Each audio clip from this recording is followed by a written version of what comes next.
Assalamualaikum warahmatullahi wabarakatuh. Perkenalkan, nama saya Arya Maulana Pasha Siregar. Saya dari kelompok 6. Di sini saya akan membahas tentang sejarah perkembangan ekonomi moneter dan fiskal dalam Islam. Sejarah perkembangan ekonomi moneter dan fiskal dalam Islam terbagi dalam 3 masa.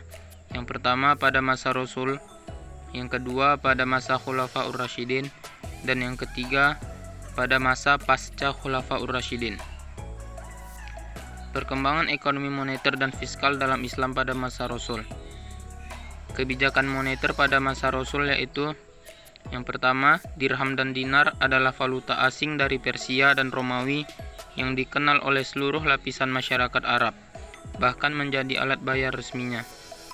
Yang kedua, sistem devisa dibebaskan. Tidak ada larangan untuk mengimpor dinar dan dirham. Yang ketiga, transaksi tidak tunai diterima luas di kalangan pedagang. Yang keempat, cek dan promissory note lazim digunakan. Misalnya Umar bin Khattab menggunakan instrumen ini ketika melakukan impor barang-barang yang baru dari Mesir ke Madinah.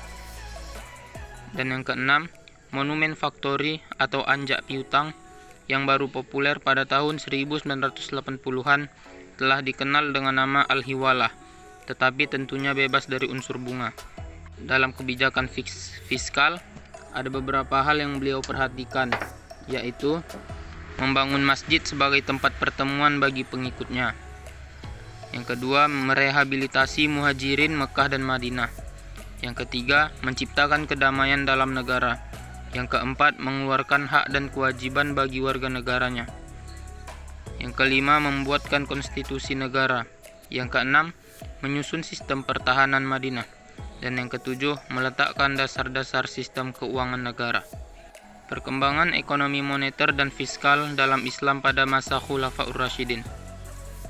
Yang pertama, pada masa kekhalifahan Abu Bakar Siddiq. Langkah-langkah yang dilakukan Abu Bakar dalam menyempurnakan perekonomian yaitu perhatian terhadap keakuratan perhitungan zakat, perkembangan pembangunan Baitul Mal dan penanggung jawab Baitul Mal atau Abu Ubaidah, menerapkan konsep menyeimbangkan kebijakan anggaran pada Baitul Mal, melakukan penegakan hukum terhadap pihak yang tidak mau membayar zakat dan pajak. Yang kedua, pada masa kekhalifahan Utsman bin Affan. Hal-hal yang dilakukan Utsman pada masa kepemimpinannya adalah pembangunan pengairan, pembentukan organisasi kepolisian untuk menjaga keamanan perdagangan, pembangunan gedung pengadilan guna penegakan hukum, kebijakan pembagian lahan luas milik Raja Persia kepada individu, dan hasilnya mengalami peningkatan bila dibandingkan pada masa Umar dari 9 juta menjadi 50 juta dirham. Selama 6 tahun terakhir dari pemerintahan Utsman, situasi politik negara sangat kacau.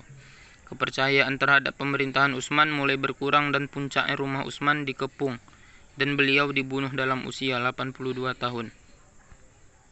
Yang ketiga, pada masa kekhalifahan Ali bin Abi Thalib. Beberapa perubahan kebijaksanaan yang dilakukan pada masa Khalifah Ali antara lain: pendistribusian seluruh pendapatan yang ada pada Baitul Mal berbeda dengan Umar yang menyisihkan untuk cadangan. Pengeluaran angkatan laut dihilangkan. Adanya kebijakan pengetatan anggaran. Yang ketiga, perkembangan ekonomi moneter dan fiskal dalam Islam pasca Khulafaur Rasyidin. Yang pertama, pada masa kekhalifahan Bani Umayyah. Yang pertama, membersihkan Baitul Mal dari pemasukan harta yang tidak halal dan berusaha mendistribusikannya kepada yang berhak menerimanya. Yang kedua, membuat perhitungan dengan para amir agar mereka mengembalikan harta yang sebelumnya bersumber dari sesuatu yang tidak sah. Yang ketiga, Baitul Mal dikembangkan secara meluas untuk menyalurkan pembiayaan demi keperluan pembangunan sarana dan prasarana umum. Dan yang keempat, Baitul Mal juga dipakai untuk membiayai proyek penerjemahan buku-buku kekayaan intelektual Yunani kuno. Selanjutnya, masa kekhalifahan Bani Abbasiyah. Di era dinasti Abbasiyah di Baghdad, khalifah membangun perpustakaan al-hikmah, sekolah-sekolah dan perguruan tinggi seperti Nizamiyah. Baghdad kala itu sudah menjadi kota metropolitan. Pada saat yang sama, barat masih gelap gulita. Meski khilafah Islamiyah hancur pada era imperialisme Barat, praktik lembaga keuangan Islam seperti Baitul Mal masih diteruskan umat Islam dalam kelompok-kelompok kecil, misalnya di masjid dan lembaga umat lainnya. Bahkan pada pertengahan abad 19, praktik lembaga keuangan yang serupa Baitul Mal dikembangkan dalam skala yang lebih besar dan luas cakupannya, yakni berupa lembaga perbankan syariah. Mungkin ini saja yang bisa sampaikan. Sekian dan terima kasih. Akhirul kalam. Assalamualaikum warahmatullahi wabarakatuh.